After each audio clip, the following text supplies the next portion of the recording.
This is Mike, Wildcat Hollow Farm.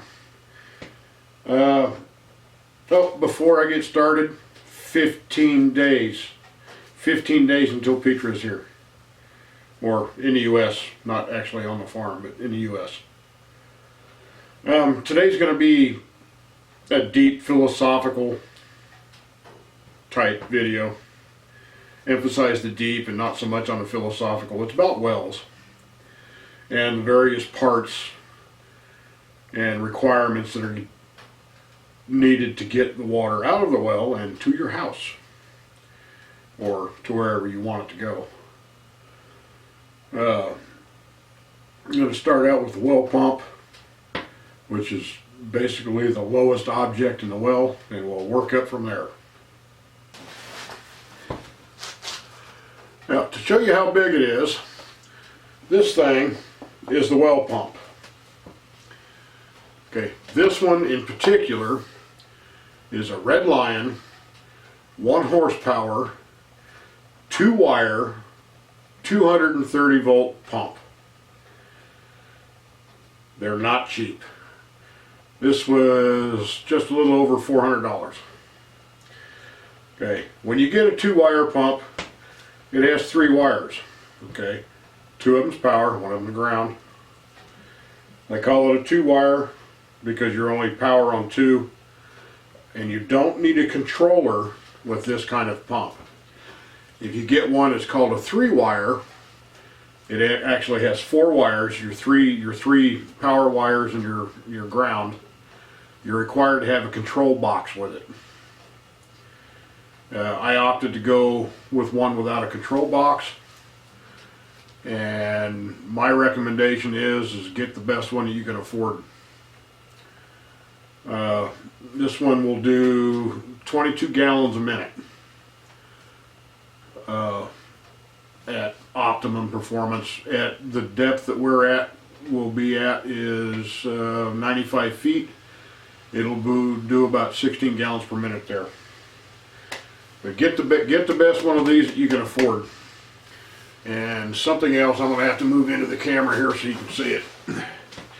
On top of this one, it's got loops on either side here built into the casing. That's so you can attach a rope to it, just in case.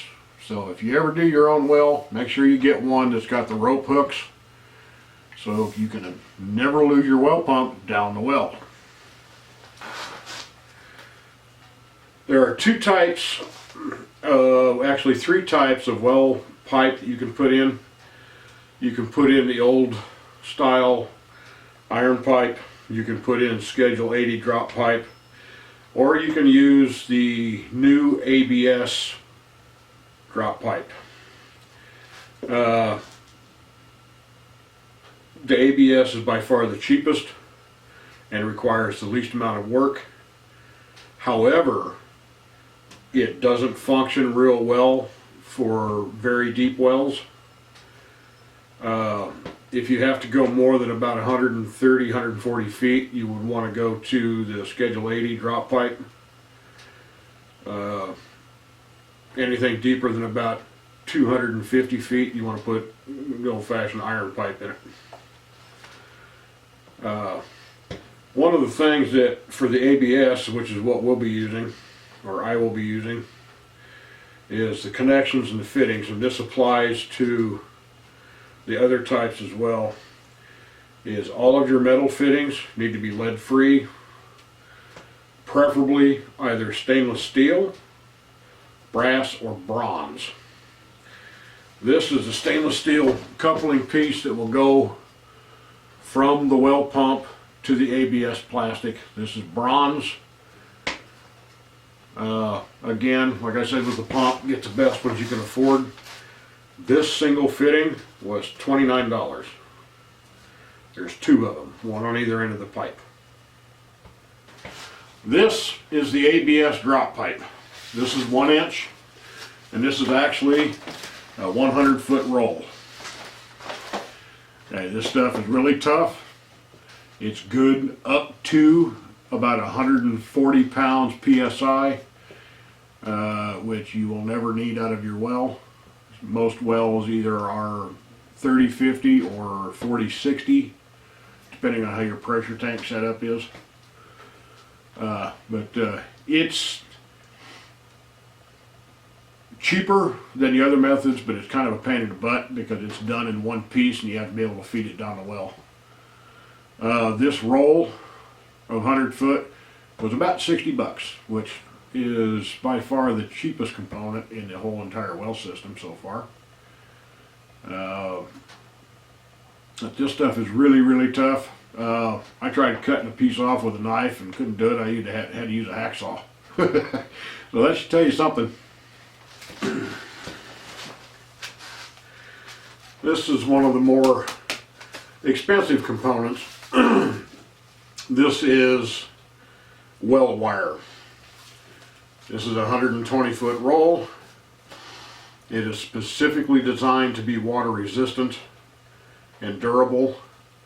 It is not a woven wire. It is a solid core copper wire.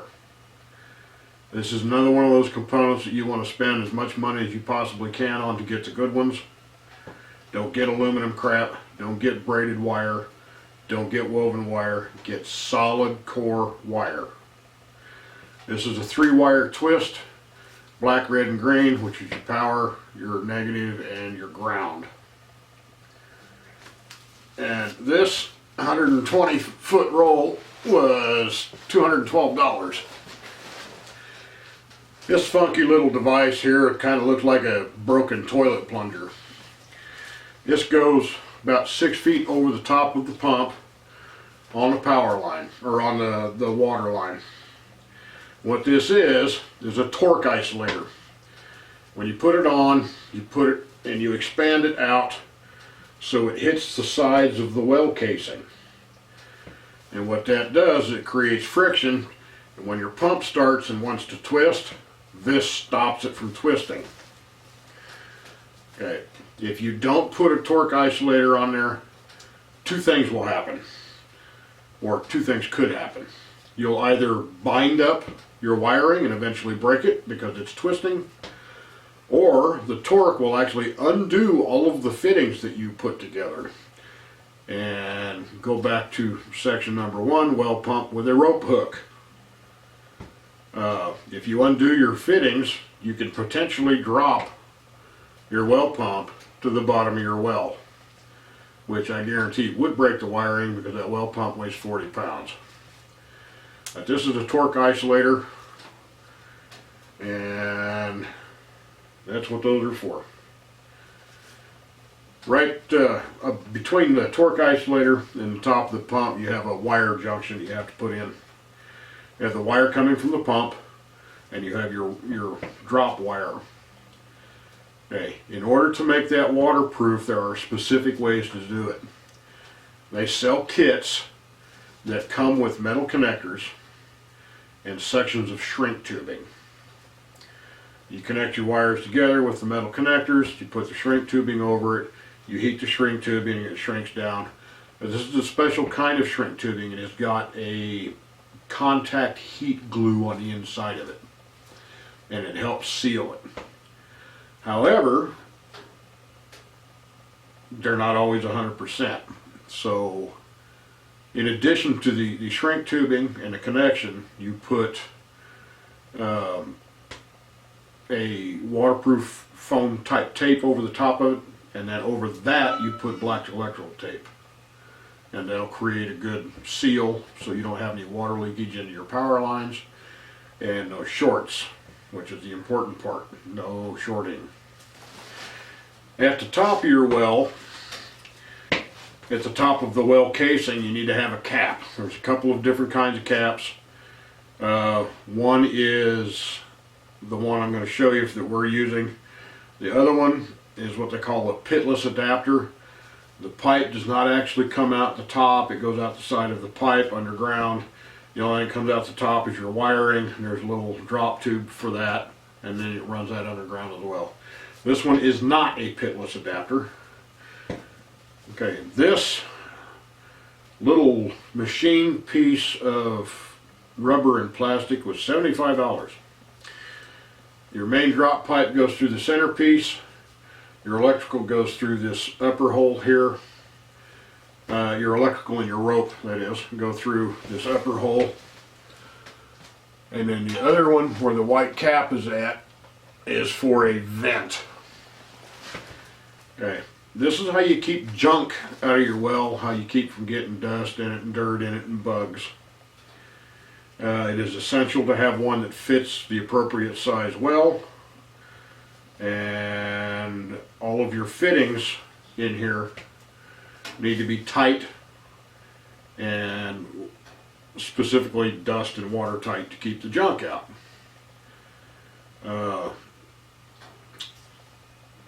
Okay, that covers from the bottom of the well up to the surface of the ground.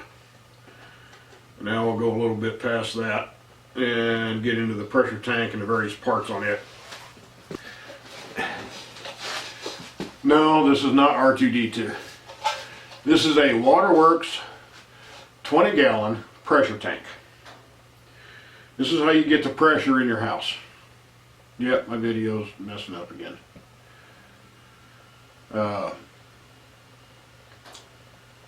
Your pump pushes water up from the well.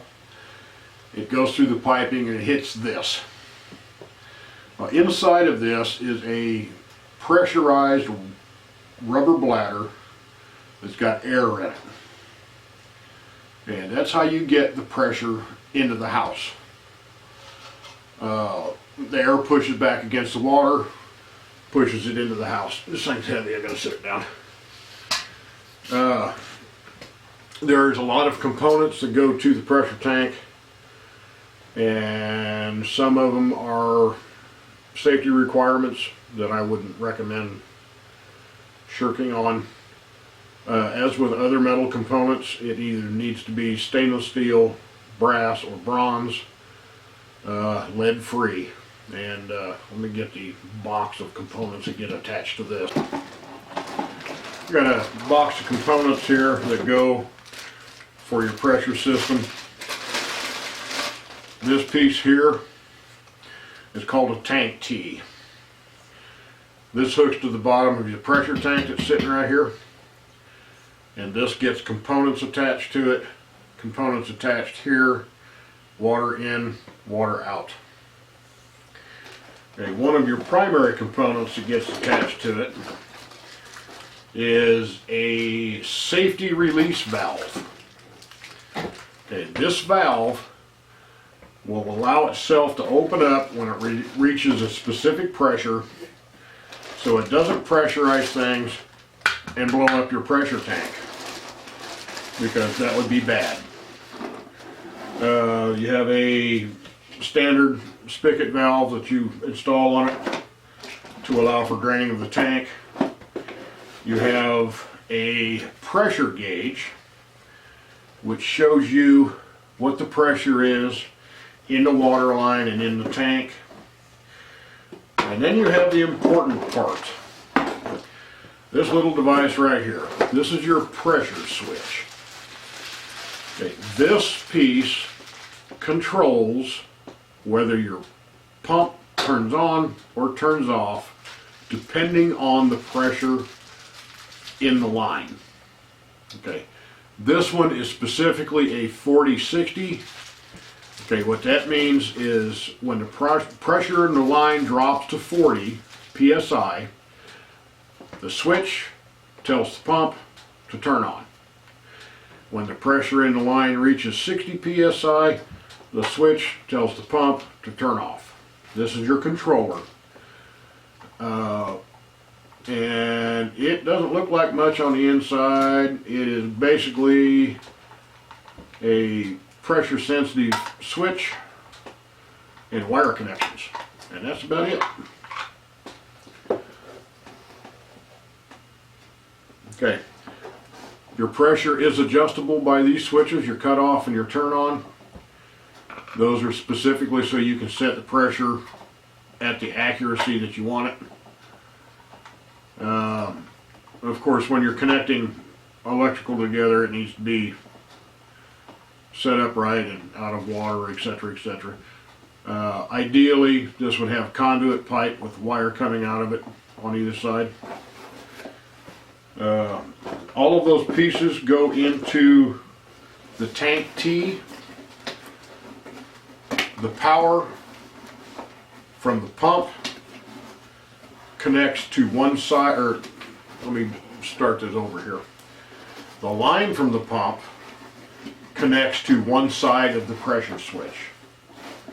The line from the power connects to the other side of the pressure switch. And thus you complete your circuit. Something that some people do and some people don't do is they install a specific breaker in their electrical box for the pump. I did not do that because I am not having the wiring come back here to the house. I installed a secondary breaker out on the power pole so I can control the wiring or the power going to the house and the power going to the pump separately, which is a good thing to do in rural areas. If you get an electrical fire in your house and you have your pump hooked into it, then you have no water to run your pump, or no water from your pump because your electrical's down. If you set it up on two circuits like that and you have a fire, you don't have to worry about not having water to put out the fire with, because it's on a complete separate circuit and it's not even in the house, it's out by the power pole. I don't have it built yet, but where the well is at, I've been putting gravel down. You may have seen that in one of the last videos. Eventually there will be a big 12-foot by 16-foot gravel pad there, because the back of the garden shed is going to have all of the well components in it, because you don't want these sitting out exposed to the weather, because they will freeze. You can get frozen lines or a ruptured bladder inside of your pressure tank if they're exposed. So you need to have them in a building that is reasonably insulated to keep the components from freezing. Now obviously it's not going to do anything to the electrical or the water in the ground, but the water has to come out of the ground, it has to go through PVC piping between the various places, and then back underground to go to the house. Everything that's exposed is at risk of freezing in the winter. I know some places you don't get freezing weather, some places you get worse than what we do here. Right now I'm sitting inside videoing this because it is about 28 degrees and dropping freezing rain. 28 degrees for Celsius is, I think, -3 Celsius. So yeah, I've got about a 1/4-inch coat of ice sitting on the Dodge out there right at the moment. I'm not going to go out there and shoot. But it's a perfect example of why your components above ground need to be insulated or in a place that doesn't freeze, i.e. in your basement. But that's pretty much it. That covers everything from in the ground up to where you hook your house plumbing into. As on the pipe T, your well service comes in one side of the T, the plumbing on the other side of that T goes out to the house, and that is a whole different bag of rocks. But that covers a deep, philosophically wet subject there. I'm sorry, I know that's bad, but I have to say it. My wife is going to be here in 15 days. I have to be happy. Thank you all for watching. I'm actually getting back in a good mood. My wife's going to be here. See you next time.